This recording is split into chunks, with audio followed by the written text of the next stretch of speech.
రావి కొండలరావు గారు.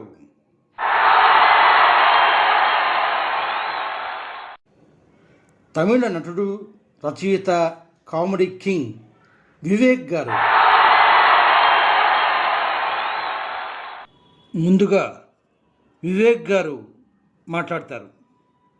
ఇది చిట్ ఫర్ చిట్ కామెడీ ఛానల్కు కామెడీ వివేక్ వందనం. எல்லாருக்கும் வணக்கம். ముందుగా happy Telugu new year. Today our topic Rangam movie. Rangam director KV Anand, Sivaji సినిమాకు సినిమాటోగ్రాఫర్, బాయ్స్కు ఆయన cinematographer. Why I am telling this, ఒక ఫోటోగ్రాఫర్ దర్శకుడైతే సినిమా ఎంత అందంగా ఉంటుందో వీరి సినిమాల్లో మనం చూడొచ్చు. అన్నీ ప్రజల్ని మేలుకొల్పేవే. తన సొంత డబ్బుతో ప్రజలకు మేలు చేద్దాం అనుకునే ఒక యువకుడిని ఈ పొలిటికల్ సిస్టమ్ ఎలా అంతం చేసింది అనేది శివాజీ. అలాగే రంగంలో పొలిటికల్ సిస్టమ్ మారాలంటే యువత రాజకీయాల్లోకి రావాలి అన్నది మొదటి ఉద్దేశం అయితే, అందులో రావడానికి యువత పెడదోవ పడితే వారికి ఎటువంటి గతి పడుతుంది అన్నది రెండవ అంశం. మూడవది, పత్రికలకు సమాజం పట్ల ఎటువంటి బాధ్యత ఉంటుంది అన్నది చక్కగా చూపించారు. ఈ సినిమాలన్నీ సూపర్ డూపర్ హిట్లే. రంగం సినిమాలో మేకవన్నె పులిని ఆయన చూపించింది నిజంగా నిజమవడం ఆశ్చర్యంగా ఉంది. ఓ శివాజీ లాంటి వ్యక్తి నిజంగా పాలిటిక్స్లోకి వస్తే వారికి అండగా ఉండాల్సింది ప్రజలే. అదే కేవి ఆనంద్ లాంటి దర్శకులకు గొప్ప నివాళి.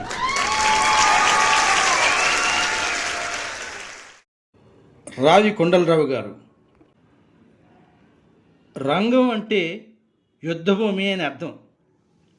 యుద్ధభూమిని కామెడీగా చూపించారు కేవి ఆనంద్ అంటాను నేను. ఎందుకమ్మా అలాగా అంటే, తెర మరుగున ఉండాల్సిన రహస్యాలన్నీ బట్టబయలు చేసినా కూడా ప్రజలంతా ఇలాగే ఉన్నారంటే కామెడీ కాకపోతే మరి ఏంటంట.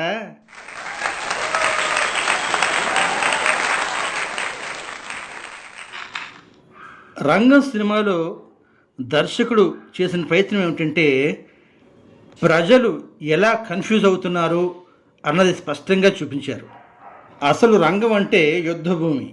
ఈ యుద్ధభూమిలో తలపడిందెవరు, పొరపడిందెవరు, విజయం సాధించిందెవరు అన్నీ బట్టబయలు చేసి అది రహస్యంగా ఉంచారు. చూశారు, అది దర్శకుని ప్రతిభ. అందుకు రంగం తీసిన కేవి ఆనంద్ గారికి హ్యాట్స్ ఆఫ్. ఈరోజు రంగం గురించి అందరూ మాట్లాడుకుంటున్నారంటే ఎందుకు? నాయకులు నటులైపోయారని అందరికీ తెలిసిపోయింది. మోసపోయామని సిగ్గుపడాలో మరో విధంగా సర్ది చెప్పుకోవాలో తెలియని పరిస్థితి ప్రజల్లో ఏర్పడింది. పాజిటివ్గా మేల్కోవాలని నా ఆశయం. నమస్కారం.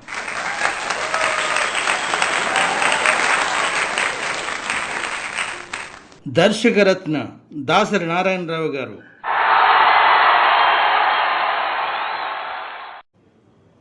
రంగం.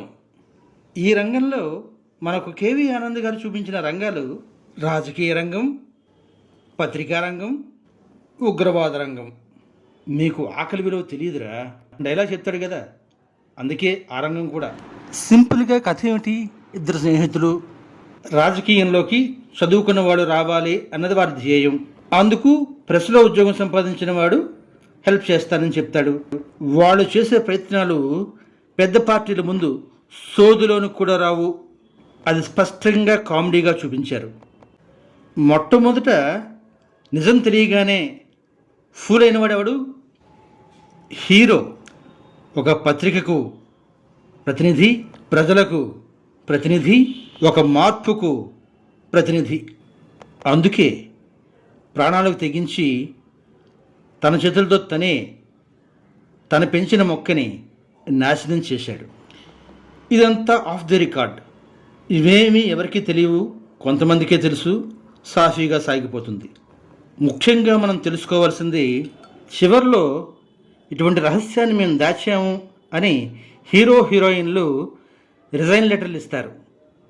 అక్కడ పత్రికలు ఎంత నిబద్ధతగా వ్యవహరించాలో చూపించారు మన డైరెక్టర్ మిత్రుడు కేవి ఆనంద్. Hats off.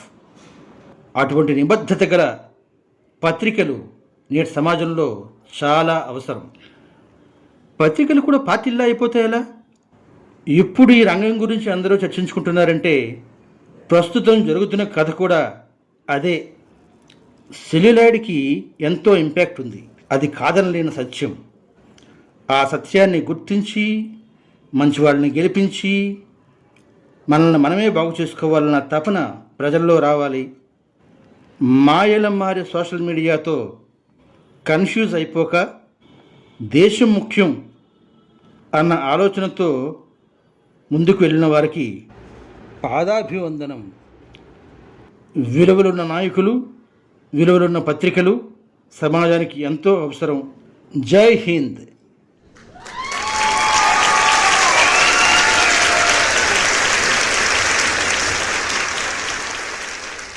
ఇందులో పాల్గొన్న పెద్దలందరికీ కృతజ్ఞతలు.